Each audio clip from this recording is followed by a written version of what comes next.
Soyuq müharibə dövründən qalma Sovet kosmik gəmisinin 53 ildən sonra yerə düşəcəyi gözlənilir. Today Press xarici kütləvi informasiya vasitələrinə istinadən xəbər verir ki, atmosferə girərkən yanması gözlənilən kosmik gəminin qəzaya uğraya biləcəyi yerlər arasında Azərbaycan və Türkiyə də var.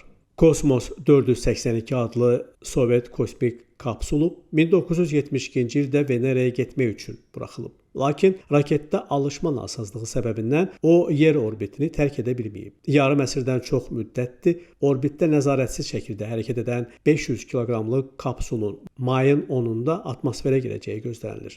NASA'nın məlumatına görə orbitdə ölçüsü 10 santimetrdən böyük olan 25.000 ədəd kosmik zibil var. Qeyd edilir ki, kosmos tullantıları atmosferə daxil olub yanmadan 100 il orbitdə qala bilir. Bu tullantıların kosmik əməliyyatlar üçün böyük təhlükə yaratdığı iddia olunur. Namiq Abbasov, Today Press.